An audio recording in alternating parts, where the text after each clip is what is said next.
do. Relationships and networking is huge. It's the key. It's key, man, and you have to. It's the key, yeah. You have to. It's the key for us because you just can't build on it without it. But you miss that. Phone calls, you can call them back, but you miss that opportunity to be face to face with that person and sharing a meal. You're not pitching them, but you're explaining to them what you do and who you are. The world and just show them what it really means to live life golden. Yeah, we're golden, baby girl, we're golden. They're about to see us shine, 'cause we're golden. Welcome to the podcast, Thank you boys. for having How us. are For we? having us. Yeah, good. How are you? Good. Come back from a holiday, nice and rejuvenated. Went up to Queensland for a little bit. Almost got thrown off by COVID as well. My partner got COVID on Boxing Day. So that was interesting. We were kind of going to cancel, but I'm glad I ended up going. What about you guys? What did you get up to? Yeah, that was the same for me. COVID over Christmas, New Year's, plans destroyed. Didn't get to see the family, but you know what? It was going to happen sooner or later. So Yeah. Bunch it was of just family stuff. Yeah, while isolating, it was just. It's like work didn't stop for me. I was like, while I was isolating, I thought I might as well just get some work done while I'm here. Yeah. And so That was the same for me. I was like, because we wanted to go to Queensland, right? Like my partner got it, and I was like, fuck, like if I get it a day or 2 days later, like I have to isolate, we can't go properly and stuff like that. So I moved out. yeah, Like I moved out. My partner's parents were away, and I just was like, okay, I'm gonna go to their house. Yep. No one's there. Yep. I'll chill out there. But same thing, man. It's like, what the fuck do you do? I started to isolate. yeah, So I was just like, I'm just gonna hammer work. Yeah. And hopefully we get to go. And when I'm over there, I can chill. that's it. And so that was me. I was like New Year's Eve, man, and I was sitting there just writing an article. I guess owning your own business, there's no such thing as a break. Yeah. It's always going to be in the back of your mind. Oh, you can't. Like, I don't know about you guys, but when I go on holidays, man, it's a struggle. It is. Same. Yeah, no, it has been. Like, my partner wants to kill me. I think Miles' partner wants to kill me the amount of times I call him. No, it's definitely like that. Yeah, especially in the last 2 years. Obviously, I guess to some degree, for a lot of people, COVID has been a big disaster. But then for some businesses, it's been like a big wake up call, if anything. And that's something that we've kind of taken in. If anything, it's helped us on to some degree. You know what I mean? So it's just like it was like a big learning curve. I think COVID gave you time to work on the business Yeah. rather than in it. 100%. And I think the governance, the structures, setting up for the bigger picture. Yep. I think that was our biggest learning curve. Massive. Together. Yeah. Look, let's hold there. I'll get you guys to give a bit of an introduction to the Hour Group and what you guys do, and then maybe we can pick up that conversation again and just talk about maybe some of the pivots or some of the things that did change for you guys, and some of the maybe how tough it was over the last 2 years. Yeah. I guess like the first things first. When COVID hit, the first industry that shuts down is us. Hospitality and live events. It's the thing that crowds the most people in one area. You have festivals going up to 50,000, and you got live indoor concerts and things like that. Doing 2,000-3,000 capacities and all bunched up. If you're not sitting down, it's standing up. It's so that just came to a complete halt for us, and it just meant because in our lifetime we've never dealt with something like this before. So we didn't have all the answers right then and there, so we just had to put everything to a halt, push it back, and then just figure it out piece by piece and month by month, day by day. And then eventually it just got to a point where we just didn't know where it was going to go. And, here we are 2 years later, still trying to figure it out. But I feel like, it's slowly getting better. Yeah. So you guys are in. So we'll give an introduction to the Hour Group, right? So you guys are in live events. You create the ultimate experiences for people out there. Live experiences.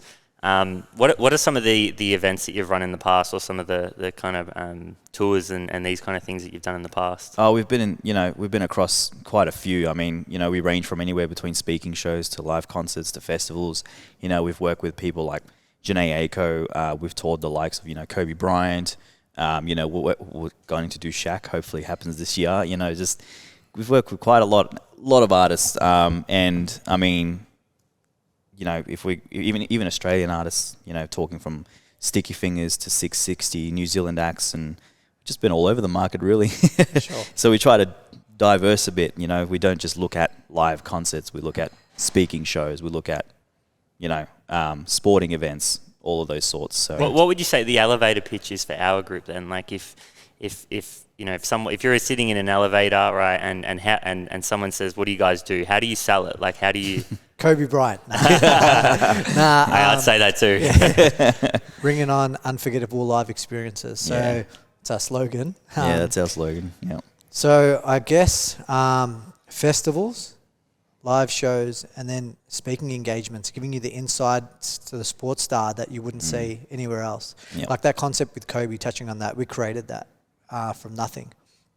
He made a book called The Mama Mentality, which was his first book you created, and it ended up being his first and last ever time he had done that seminar, rest in peace, his soul, but it was the last time he ever performed, and the first time in Melbourne, Australia, that concept. We were meant to take that around the world, back to Sydney, then to New Zealand, then Philippines, then Dubai, and then across China. He even wanted to put it in the Staples Center at some point. You know, he loved the concept and the idea that we built around it so much that he's like, this needs to be a worldwide thing. Yeah, So, I remember when Alvin, I think we're doing some work with Alvin at the time. Yeah. And when he told me, I'm like he didn't like, you know what Alvin's like, right? He's like fucking chiller, right? So like, you know, he kind of like said it in the way I'm like, oh, so what are you doing tonight, man? He's like, oh, like, you know, I've got this thing.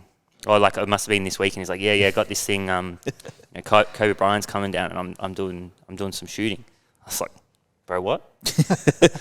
I'm like, what? And it was more the fact that in the way that he said it. Yeah. I was like, bro, that's the fucking biggest thing ever. It Like, was- you know what I mean? It was funny, the conversations we were having too, you know, having chats to the venues, you know, the sponsors and things like that. It's just like, what are you working on next? Oh, Kobe Bryant. Oh, okay, yeah, good. Yeah. I You're think you're dreaming. Yeah. But okay. Yeah. A lot of people just thought, a lot of people thought it was going to happen. Yeah, it wasn't gonna like happen. I got turned back from a few people, from a few heads in the NBL thought it wasn't going to happen. When I mentioned names, I'm not going to go into names, but a few of them just thought, okay, this isn't going to happen. And then the closer it got, the more real it got for everyone, even including us. But, you know, funny Fuck, enough. that would have been a wild ride, huh? Like, you guys, I Crazy. could imagine, man. To be quite honest, I didn't even believe it was going to happen. You know, like, even though, you know, we're speaking with his agent, you know, we signed an agreement, we got his signature on a paper, and I was still like, nah, that's not his signature. It's not happening. It's not going to happen. Yeah, like, you know, we just thought he was a ghost. In LA, like Kobe Bryant was a fucking ghost. Yeah, he does nothing. He didn't see anyone. He didn't do anything. So to think that this local group, Our Group, not even a Live Nation, not a global company, From Australia. from Australia, haven't even been open more than 5 years like the Mushroom Groups and some of the bigger ones. They're going to get Kobe Bryant all the way to Australia for 2 days? That's not happening. He's not coming here for 2 days, in and out. Yeah.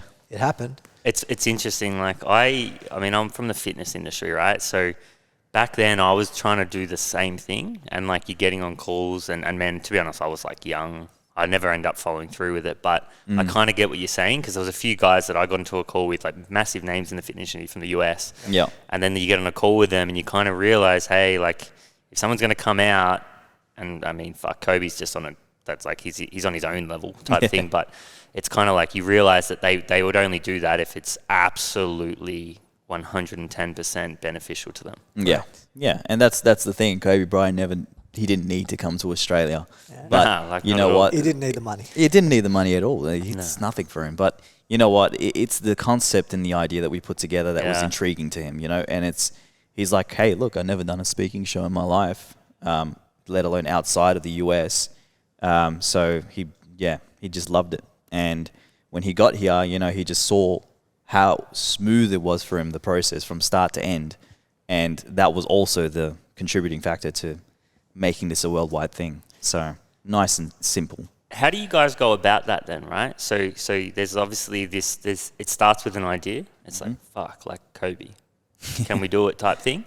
And then from there, because I would imagine that you guys are really good at managing relationships and more so making people feel important. Right? Because like, that's the game in a sense. Like, you have to make these people, like Kobe, you're not going to, and again, that's what the idea was. He doesn't need the money. Nah. He'd probably have offers coming to him left, right, and center for everything. So I'm guessing that you guys put a lot of effort in to say, like, how do we make not Kobe feel special, but how do we make this concept special in his mind? Yeah, for sure. How it comes to life. Yeah, I'm interested because like that's The key word here is name's Amal. No, but you know what? This idea actually started from Chris, and I'll be honest, it's true. And you know, he brought this idea to us, you know, about Kobe, and he's like, "What about, you know, this guy's released an amazing book, and the world loves him, and I feel like there's so much more that he could talk about, you know, in reality, being here to fans in Australia." And like he said, last time he was only here for like, 24 hours for the Olympics, and he just bounced. But, you know, and then, you know, he brought the idea to us, and we're like, okay, how do we get to him? That was the first thing. Yeah. But funny enough, how do you, like, so that's because I feel like, I mean, I've reached out to a few people to get them on the pod and so on, and like I found that's one of the hardest things. Like I find myself on Twitter trying to bait people just to get their attention. You know what I mean? It's a networking thing. Like, you know, we started with, what was his name? Eric Gordon. So, you know, we had Eric Gordon come out here through some friends, and we thought, you know, they wanted to involve us because they already seen, you know, the Hour Groups doing whatnot, concerts here and there. So to some extent, we wanted to, you know, find a way to, you know, get involved in that as well. So it worked out for the two of us in a sense, and you know, just so happens that the agent who was Eric Gordon's is also Kobe Bryant's. Crazy. You know, Landmark Sports. Yeah. So, you know, shout out to Jen. She's the best. And I guess Chris just built relationships with Jen, and while Eric was in town, you know, we took care of him, and that's the key, right? Yeah, we took care of him, and I guess Chris. From there, I wasn't even involved in this process, but he was the mastermind, you know, behind this. So I think he has a lot more to share about that. Yeah, I guess from start to finish, we have a rule. It doesn't matter if you're the cleaner or the CEO, you're a human being. So we treat everyone the same. It doesn't matter who it is. It doesn't matter. The staff at Creative Cubes will tell you, it doesn't matter if you're the cleaners, I'm inviting you in for a drink or to have some food, or do you want me to get you lunch? Like, I don't give a shit who it is. You're all the same person to me. So having respect for them, and they appreciated that, you know, from where there was a security guard to the trainer that came with Eric, and then we built on that relationship with Jen, and then it eventuated into a deal being with Kobe Bryant. So it's pretty special, but it was probably the flagship tour of, I guess, the Hour Group now, we'd call it. Yeah, and I guess like Chris, you know, really painted that idea to her about Kobe, and she loved it from the beginning. And based on that network we built, that's where Kobe came into the picture and made it happen. Yep. Yeah. What was it like when it went, you know, like obviously idea, get it in the works, holy shit, this is probably going to happen, and then it's happening, and then during that time, I could imagine it would have been pretty surreal. It was funny because Chris came to me and he goes, I think Jen's ready to sign off on Kobe. I'm like, what? What do you mean? What? How? What? When? How? Why? And, you know, he kind of just, he kept that relationship going when she flew back to the US, and months and months and months of back and forth on this concept. And, you know, a couple months after, while I'm working my area, he just comes to me, tells me we got it. And then, you know, then the contracting process comes into factor. And then that's a bit of a monthly process as well, because there's a lot of negotiating going back and forth. And, you know, we had to get lawyers and all those things involved. And by the time it was all done and ready to go, it was already a year had passed. Yeah, a year had already passed, and we're reaching the holidays. So it was like, Jesus, we need to hurry up and wrap this up. It's 2 weeks before Christmas. So what happens is, on the 23rd, which is the Friday before Christmas, or 21st, people shut off because that weekend they're shopping. And then you hit Christmas, and you hit Boxing Day, then you hit holidays. It's family time there from then on. Nobody's buying tickets or looking out. So, like, we fucking release it now, or we're going to lose this opportunity. Yeah. Like, we've got to release it now. So we stayed up for, like, near to 3 days straight, I shit you not, and we got the post done and everything ready, and got all the block posters ready and the digital billboards, and then we announced Kobe is coming. Crazy. Everywhere. Plastered everywhere. Nuts. Culture Kings. We had 7,000 pre-sign-ups in the first hour on our EDM database. Yeah. All they saw was Kobe is coming everywhere. Yeah. From that point on, we were very lucky, because if we didn't do it then, we would have had a month lead up. So we had to trigger the gun. We had to get it ready and go. We just had to make a decision. Yeah. And we were just like, let's just do it. Screw it. Let's just do it. Let's stay up if we have to for a couple of nights. You know what? Like that's the, like, it's those stories that you kind of look back on in business, and you're like, fuck, like, you know, that's what it's all about. You know what I mean? 100%. Definitely. I think the when he arrived in the morning, so he arrived at about 6 a.m. We got him over on a private jet. Yeah. Fucking $500,000 later. He wasn't going to later. move without one, that's Of for course, sure. yeah. $500,000 later, literally. Yeah. That night, I think I'd stayed up for 38 hours straight prior, because the night before, Crown let us only check in at 3 o'clock in the morning. So I went around and, like, every little detail matters to me. So I went to check the rooms, that the beds were done, that didn't luckily smell we like did. smoke. Yeah, luckily we did, because a couple of the rooms smelled like smoke. Yeah, the entire leave presidential it- suite he was staying in smelled like smoke. Correct. It can leave a bad taste, you know. So, like, you have to make sure everything Yeah. is perfect. So I literally waited up that night, and then I didn't want to go back to sleep for an hour. What if I didn't wake up? I stayed up on Red Bulls, and I shit you not, the next morning he came. That whole day, I think we had media commitments in the hotel's room, because I was staying in one room, which is a presidential suite, and he was staying in the other. We had the whole floor. Yep. Because as you hit those two top rooms, there's only one room bigger, which is the Queen of Qatar and like Packer and Oprah staying. It's the whole level. Yeah. So we had the whole floor locked off. We did all the interviews, the media. That's the secret elevator, isn't it? Basically, we shut it down and went all the way to the top and bottom. Yeah. We then, that night, had the photo line. Yep. Yep. The And first then the night. next day, I got my sleep in. The next day, I woke up early. I think he went. Did he go to Harry Potter that day or on the first day? He went on the day of the show. Yeah, he Yeah. went on the day of the show, and then we had the show that night. So it was pretty crazy. That was like a. It was just a quick in and out, get everything done back to back, and off he goes. Yeah. So, yeah, photo line. He did a couple of the meet and greets and all those things, and he had like a private function, VIP function as well, the day of the show, and yeah, straight into the show. The amazing thing about him is the energy this guy had getting through our photo line. Mind you, there was 450 to 500 people. He picked up every single kid. I shit you not. Every kid he picked up and made him feel special. Every toddler gave him a high five. Mm-hmm. Said, And "How you going?" generally these photo lines and step and repeats, as they like to call it in the US, A nightmare. they're quick, right? They're quick, and that, you know, majority of talents just like to, hey, how you going? Photo done. Hey, how you going? Photo done. This guy just, I don't know how he he kept his composure so well from start to end. So it was just amazing to see. Like, generally it takes how many seconds per meet and greet to get it done in an hour? I think you hope 7 to 10. Yeah. And he really took his time with every single person, and we got through. Talking like 25 seconds with each person, I guess, and they never forgot that. Like, That's what makes him great, though, right? Like, you know, Yes. yeah. yeah, He's it just makes the unbelievable. whole experience worthwhile. Like, just, you know, going through all the crap that we went through, you know, just and him just being an extremely humble person, you know, that also just contributed so well to the whole thing.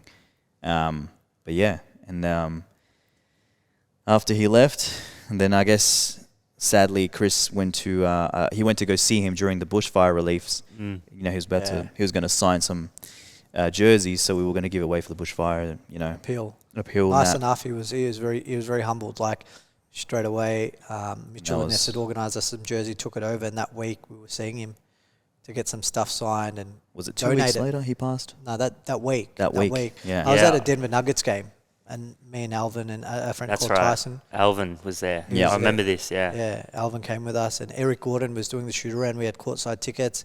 He actually, funny enough, he told me. I couldn't believe. I didn't think it was real because of the time difference, and it was very surreal. But I was very lucky enough to get invited by their team back to the Staples Center for the memorial, and gave me really good seats to that. So it was pretty special, and got to watch that. You know, seeing Jordan speak, Shaq speak, Magic Johnson speak, Vanessa speak. It was very surreal even being there. It was awesome, yeah. Yeah. Yeah, man. That was an eerie day. You know, just the whole world. Shocking. Crazy. He stopped the world. He shit you did, not, he did. stopped the world. He did, Yeah. he did, 100% he did, for Yeah. sure. It's I remember crazy. It's waking up. crazy. His, you know, how much his legacy will do over time. Yep. I I'm not remember. I'm not a massive basketball guy, but Yeah. you know, you know, and you feel That's it. it. You know what I mean? Like, and that's the kind of Even me, I'm not a big basketball guy at all. But, you Yeah. know, and like, when I heard about it the morning I woke up and my partner told me, I was just like, what? yeah, it's fucked, man. Yeah. Like, I just remember, I can't remember. Like, I remember talking to Alvin about it at some point and just thinking, far out, man, fucked. because I knew you guys were over there. Yeah. It was fucked. Yep. Crazy. But yeah, that's the experience behind Kobe, you know, and that's How did you guys get started? So like what's the story of the Our group? Yeah, like how did the Our group originate? I guess Amal at the time was an agent. I was friends with him and his brother Solo. Yeah. And we'd known each other for years, and I had another friend, Alex, that I was friends with, and we wanted to get into tours. And then Amal was an agent at the time. Yeah. So I used to work at myself and Alex, who was my previous business partner. We had a company called Showcase PR, which was a leg of a European agency that we opened up in Australia. So we were doing that together for about 5 years, and we're working with a lot of artists from overseas, everywhere. And so we were doing that for a good 4 or 5 years, and then after that, I mean, for me, my passion was always to get into touring, like to become a promoter at some stage. Agent was definitely on the way to going there, but it wasn't what I wanted to do full time. It's just.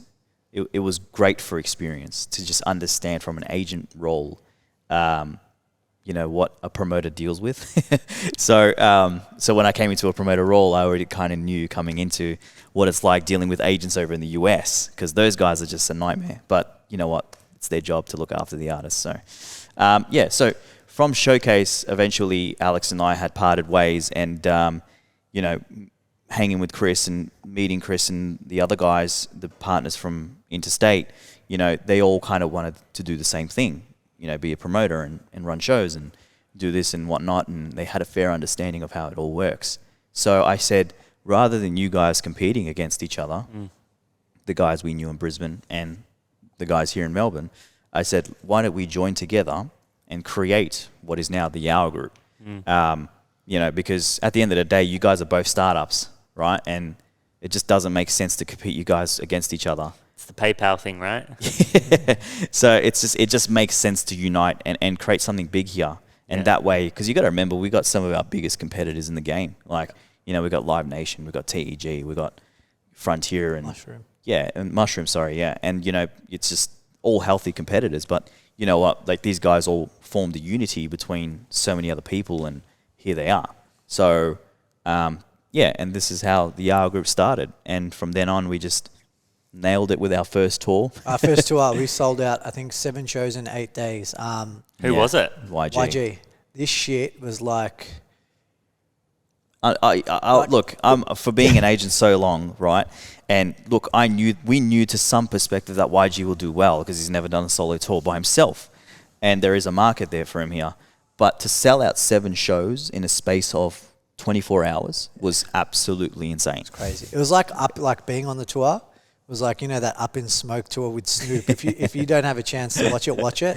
He treated his show like he was in LA. Put it that way. It was like a Cali vibe show. Like, house party on stage, and it was the most stressful thing ever from an operational perspective, because venues just don't like those things. So trying to convince them that this is the part of the show was quite difficult.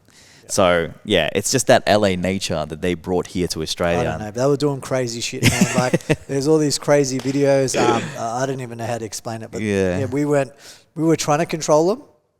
Amal will give you the story of Gloves, the security guard with the paperwork. YG's security guard, yeah. So this guy is... So YG's security guard, Gloves, who's now a good friend of ours, I guess. Shout out Gloves. So his job is obviously purely to look after the artist, just like every other artist security guard. I get it. It's a process. It's their job. But, the Sydney venue, Big Top, they had a waiver that required the security guard to sign, which meant that you can't touch, patrons of the show if they're, trying to get on stage or come to the artist. Trying to explain that to a security guard of an artist is so hard. From Compton. Especially from Gangsta. Compton, LA. Like, it's just not easy to explain that to him. So he's just like, what? Anyway, I go, look, I took the waiver and I gave it to YG's tour manager. I said, can you just take this to Gloves and explain to him, you just need to sign this and you can't touch anyone. He goes, yeah, I'll pass it to him. So, and while the sound check was happening with his team, Gloves is just walking around the area and the venue and reading this waiver. And all he seems to does is he's walking around and he just takes the paper and just rips it. Chucks it on the ground. in front of everyone. Just I rips the paper and throws it on the ground and doesn't look at anybody. It goes on like nothing happened. Like nothing happened. And I said to the venue manager, by all means, if you like, you can speak to gloves, because I tried. He didn't give a fuck. He did not give a fuck. He didn't but it was give a funny. shit. Yeah. So, and that's what you'll get with a lot of these artist security. They just don't care. Their job is solely that talent, and they don't care about anyone else. Do you think so? So what was the big artist recently who had the massive issues at their concert? Travis Scott. Oh yeah. Do you think Astroworld. that will start to change some things potentially? You know what? Without going too much into detail, it's about the setup and the operations of the show. Yeah. And how, I don't know if there was barricades in Well- between. How do you have 50, 60, 70,000 people going towards one barricade? You've got to Mm. section it off. You'll find it in a lot of Australian shows, they section it off. They even Yeah. section off underage people. But From an operational perspective, there was actually a lot wrong with the festival itself, and people. I didn't want to say that, but Look, it's that it's not. They already Yeah. released it. They released it online for everyone to see their event management plan, Yeah. which I read, and look, in their defense, to some degree, you get comfortable with a certain structure over time, right? And then the council eventually ends up trusting you, and they know that you're a good operational lead, and you know what you're doing. So they just, there's certain things that they feel like you're aware of. But something like Astroworld, like what's happened recently, we've never seen that happen since the days of Woodstock. Yeah. Woodstock 99, where they only had 2 die. But that was just insane. Over 200,000 people just filtering through a festival with security guard getting involved in the festival. Like, it was just weird. But anyway, I think this is the thing in Australia. There's a bit of a difference. When you run a festival here, right, and especially if it's all ages, you actually get dragged through the mud. It's not easy to hold an all ages festival in Australia. It's actually very difficult. there's always something picking at somebody picking at something. Yeah, like if you submit an event management plan here, it's not just disregarded because you're a reputable promoter. They'll take that thing and take you through the mud with it. They'll be like, have you ensured that this is here? Is there a barricade here? Did you make sure there's a split between the two? It's just, there's a lot of licensing to go through before you can even make that call. That's why every festival in Australia, they just do 18 plus. And you'll notice that. It's either an 18 plus festival, or they'll just run a completely underage festival. And just, like, for example, the guys at Frontier will run what's called Lost City, and that's strictly underage. And it's just easier to run it that way. Don't have to worry about alcohol, don't have to worry about any of those sort of licenses. It's a big process. So, Do you reckon internally, so like, with talent in their teams, do you reckon they have conversations about that? Like, do you reckon they say, like, hang on, we gotta really try to fucking watch our backs now and make sure we dot the I's and cross the T's? yeah. Now it will. It's getting but like that. Yeah, now they'll have to. It's getting worse now, if anything. Or not worse. Look, it's better always to ensure the safety of people, because, it's sad, with the Astroworld situation, those parents lose their child at a festival. Like, Yeah, it's the it's last crazy. thing they want to hear. Not hear at all, if anything. So, look, I guess the processes in Australia just stay the way they are, but over there it might be different. Yeah, I don't know fair what enough.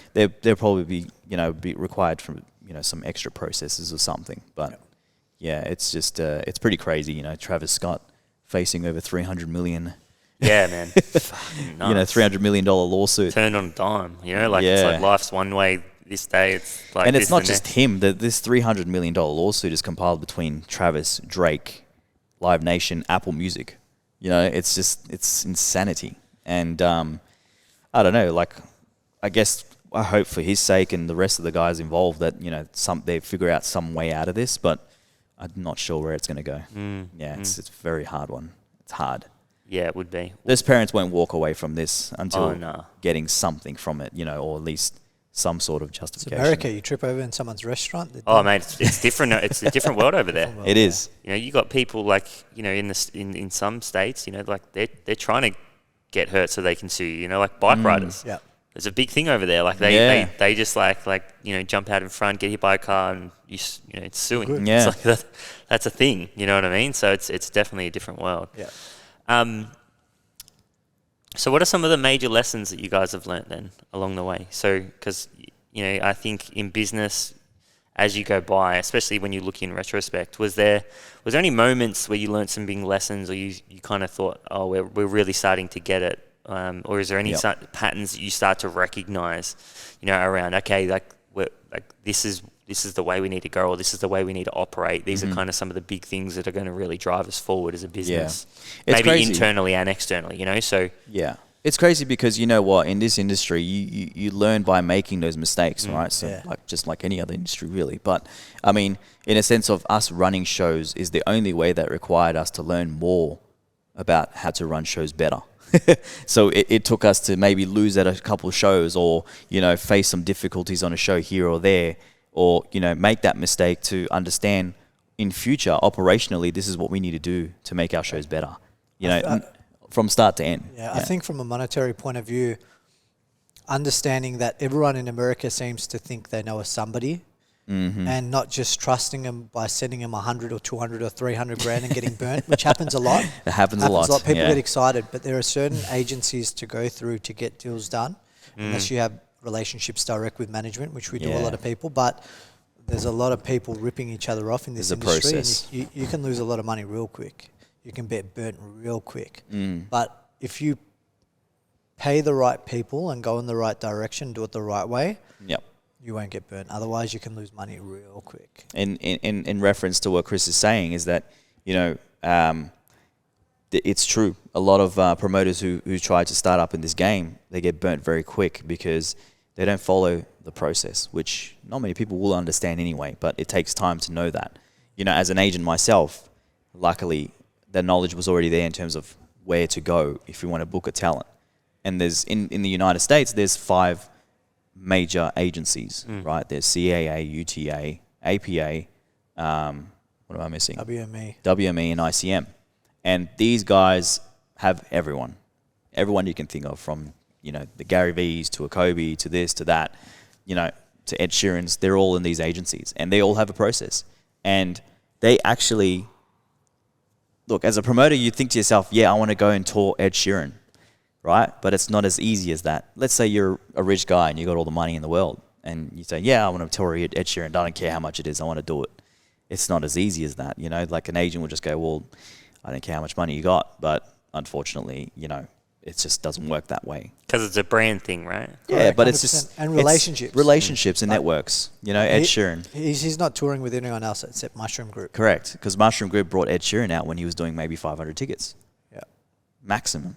So because reputation matters. Reputation and relationships. That's all it's made out of. Money can't buy you everything in this. What? These guys are already making that money. They're not going to risk their branding around the world. With Kobe, he's not going to risk. He makes $100 million a year or $50 million a year from his endorsements. You think he's going to go with a dodgy promoter for $2 million? What happens to his other $50 million once he gets a bad name in Australia? Or the business alone in Australia could be earning him 5 times that. Yeah, they won't risk it. So that's it's a bit of a process. So you think people underestimate that when they get into the game? Yeah, greatly. Yeah, big Everyone time. thinks they can be a promoter at some stage. Everyone thinks they can walk in and do it. There's just a process to it. You got to start at the bottom and work up. And right now, you're finding that the 3 biggest companies are competitors in Australia: Live Nation, TEG, and Mushroom Group. Yep. Now they've got all these sub companies that they're buying up. We're one of the only standalone companies. There's another couple like Entitled Group and a couple more. Yep. Besides that, everybody else has got an affiliation or been bought up by Mushroom Group, TEG. So we're going against the big dogs. Yeah. Like it's us against taking on people that have 50 staff members and they've got they own venues in Australia. So when you're doing an event at the venue, even though they don't get it, they're still getting the data collected, who entered. Yeah. They're still making money off the tickets. It's a monopoly game with those guys, Correct. But that's most industries, right? Isn't it? It's correct, the race to the monopoly. That's it. And you know what? Like, you got to give them respect for that. It's everyone started somewhere. Like they probably were in our position at some point, in the beginning. So for us, it's just where we have where we've come today as an independent company. Not a lot of promoters have made it this far out, and that's why it comes down to learning from mistakes. And it's just we learned very quickly. So. I was going to ask this question before, but I think it ties in well with what we just spoke about. I was going to say, do you think that, more so, what advice do you give someone? Because you got to make those mistakes. Like I was talking to you before about my plans, right? Yeah. And it's like, you've got to be willing. Like I understand it. You've got to be willing to put yourself out there. If it doesn't work, that's fine. I learn from it. we'll make the next one better. We'll make the next one better. But I was going to also ask is like, do you think that, people are, I guess, too scared to make those mistakes in business, and that's a lot of the reason why it never really goes anywhere. But I'm going to follow that up with another one.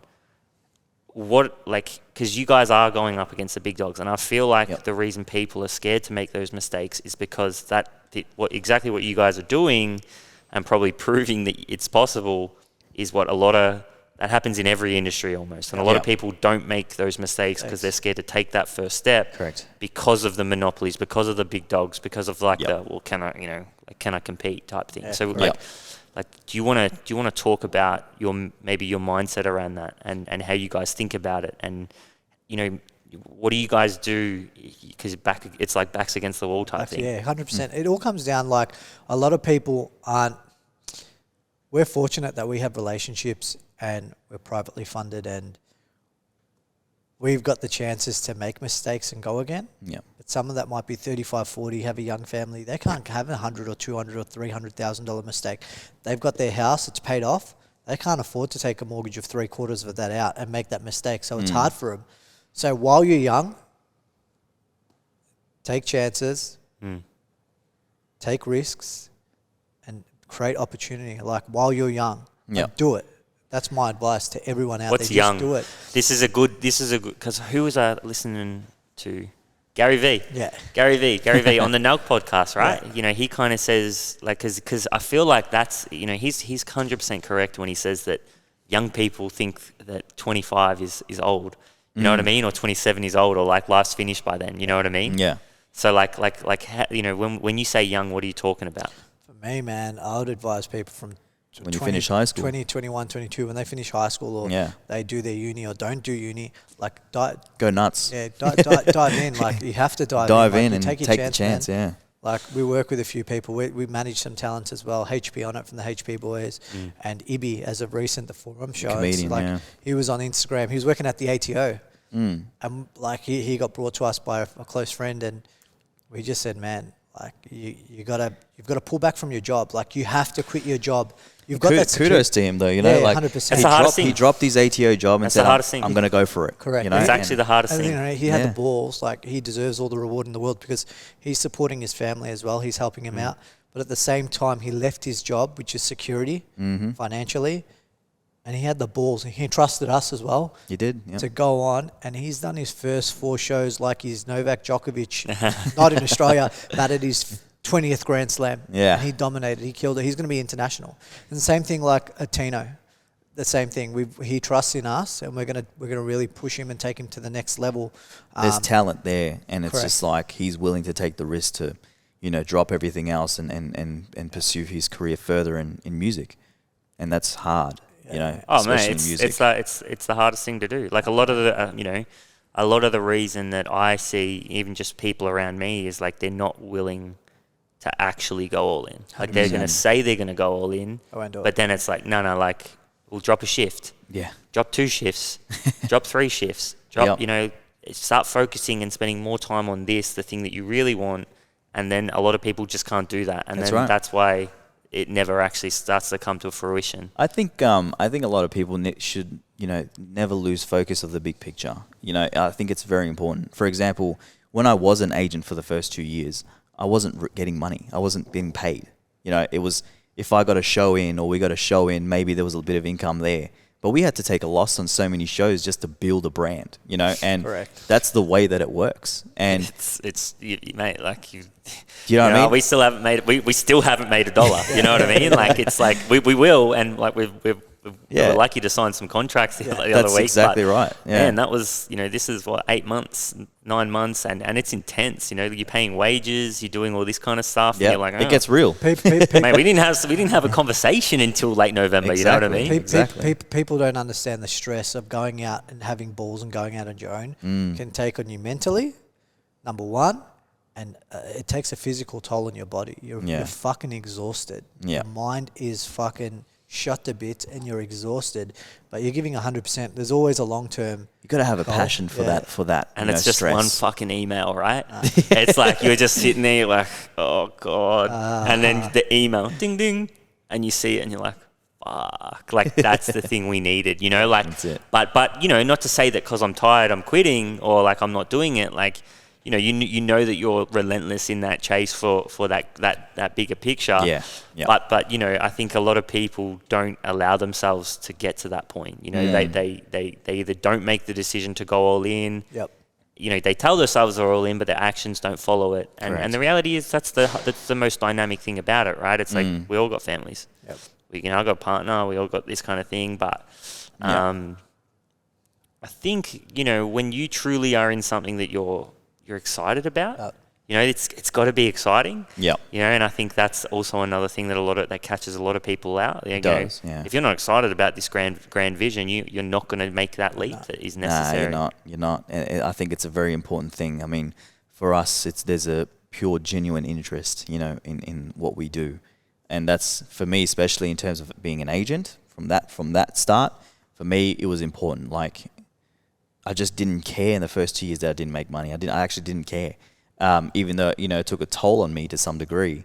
And at some point I had to go back and get a full-time job and work and make some money. But you know what, like, again, like, it takes time, you know, and you just got to trust yourself, you know, that you'll get there and work hard, obviously. But when I say work hard, it's like, don't underestimate work hard, you know, like, it's just really got to work hard. The grind and the hustle never stops.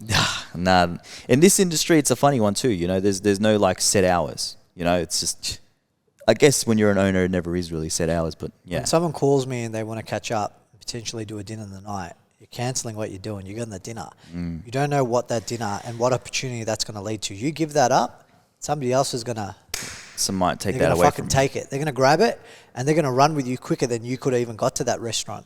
Like, you have to, like, in this line of business and what we do, relationships and networking is huge. It's the key. It's key, man, and you have to. It's the key, yeah. You have to. It's the key for us because you just can't build on it without it. But you miss that phone calls, you can call them back, but you miss that opportunity to be face to face with that person and sharing a meal. You're not pitching them, but you're explaining to them what you do and who you are.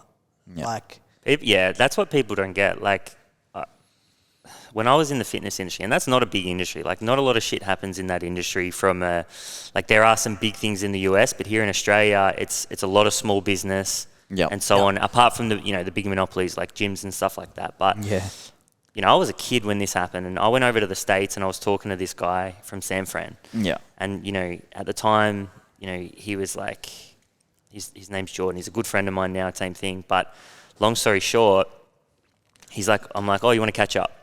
And he's like, yeah, man, like, we'll catch up, blah, blah, blah. And I think he had, like, you know, 30,000 followers at the time. You know, like, he was big, but he wasn't, like, big. Yep. And I was like, yeah, cool, like, sweet. And anyway, I got to San Fran, had no idea what the fuck. Like, you know, I didn't know, like, where things were in San Fran and shit like that, right?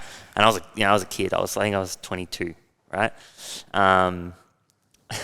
Anyway, he's like, oh, man, like, I'm just at this gym. And I, like, plugged that into my phone. I'm like, it's like 3.5 hours away.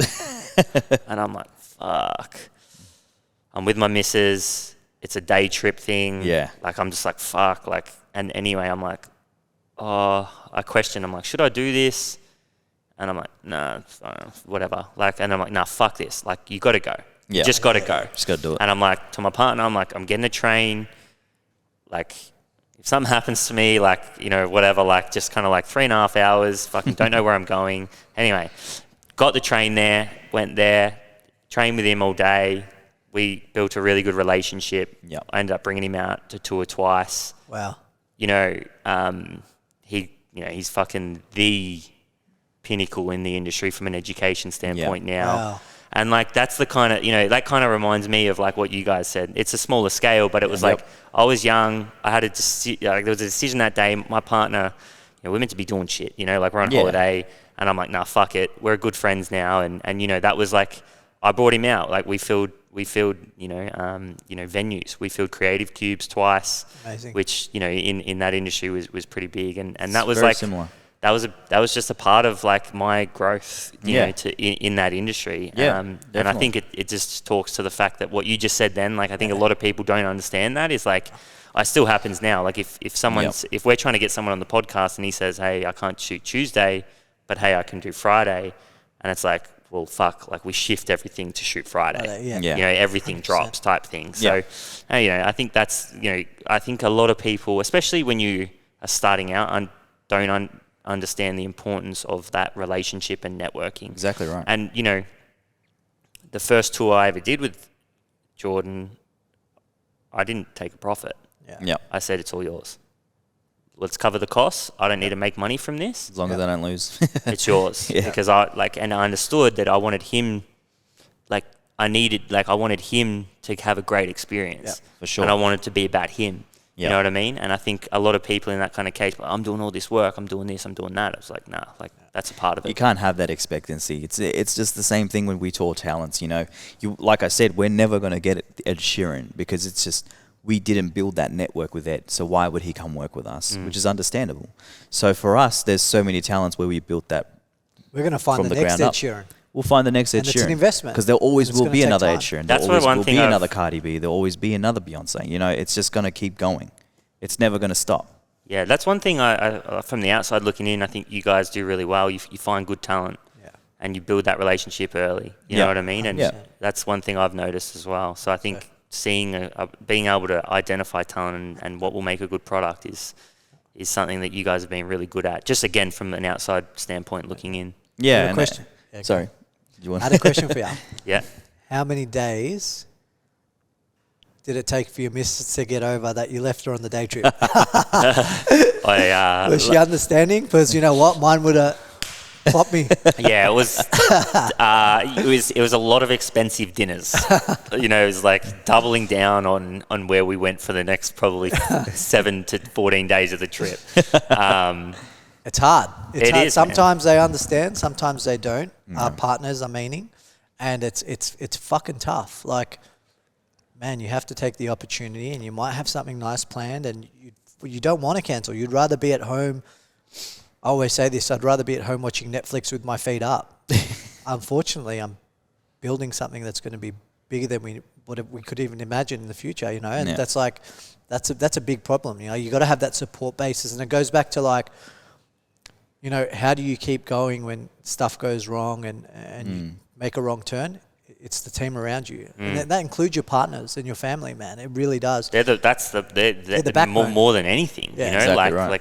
like that's the hardest thing because I feel like, you know, I don't know about you guys, but there's a lot. I mean, you would, but there's a lot of pressure. You know, like you know, I think even just not that. It, like the way society is, right? And I'm not saying that this is right or wrong, but males, we put a lot of pressure on ourselves and especially in business, you know, like there's a lot of pressure that comes because you've got this dynamic in your mind of like, I want this vision to be successful, but I've also got to provide. Correct. And, you know, females, that's coming, you know, like that, I'm right behind that movement as well. Like, you know, my partner's a fucking beast. Like, she just quit her job. She's working for our company now, you know, and so on. So it's cool. But, like, there's a lot of pressure that comes, I feel, as a male and running a business. No, it's true. I can 100%.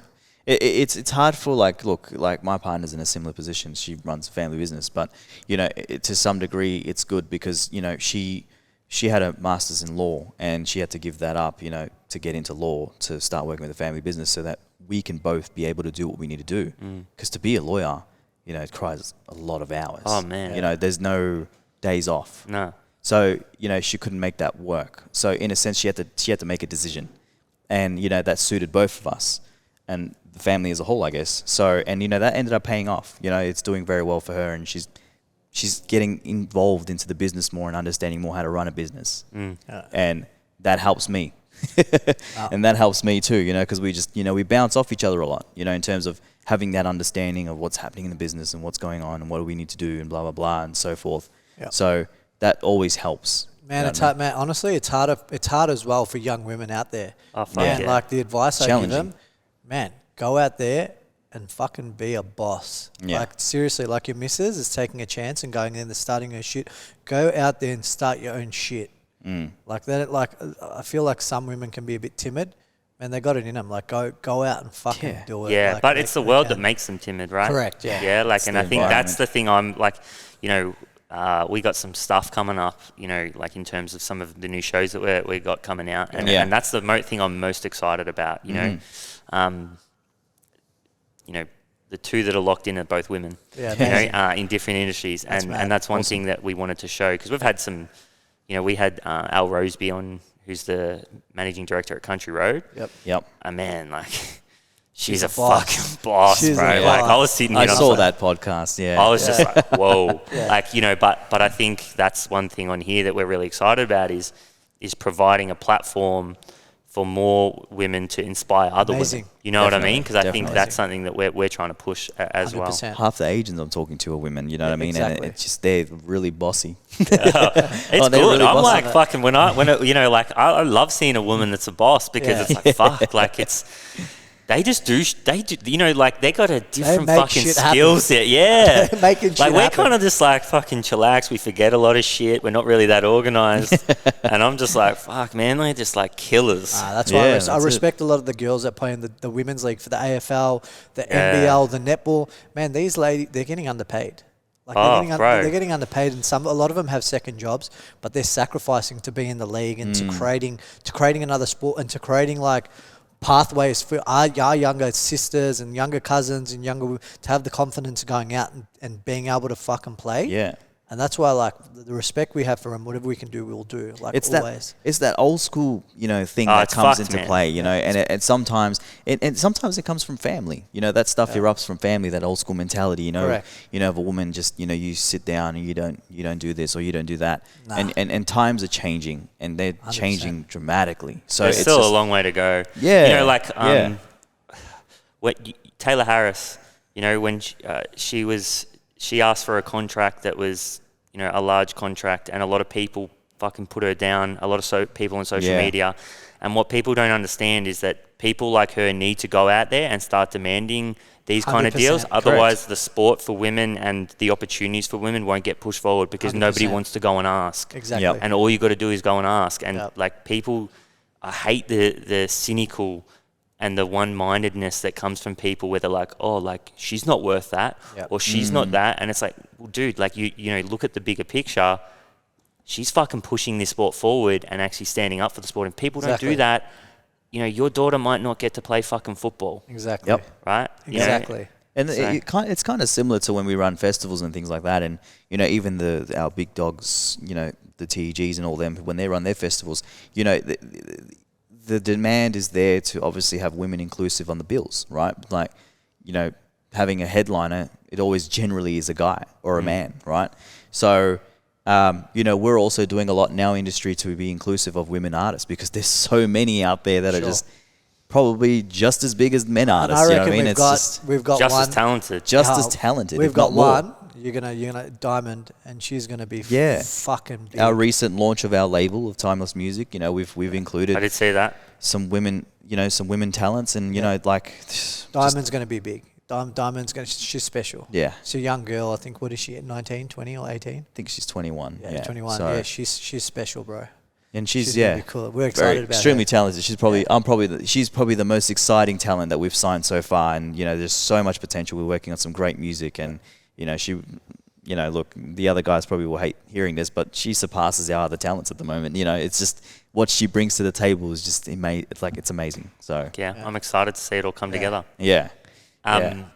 So to finish off, we do quick fire, right? And this is just kind of short, sharp. I always say this, right? But like, it's short. We ask a question, and you guys can just give it like a. I don't want to say short because I want to cut you guys off. Like I said it, and some people are like, oh, like I don't know how much to say. Just give an answer to it, but it's like they're kind of more of like an open-ended question on opinion. So I'll get it, and you guys can both answer. Yeah. What advice would you give your younger self?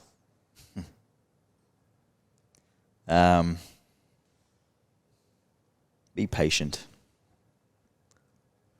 Finish school if you want to study. If you don't, get the fuck out at 16 and jump into the world. Yeah, that's a good one too. Yeah, for sure. Yeah. Why?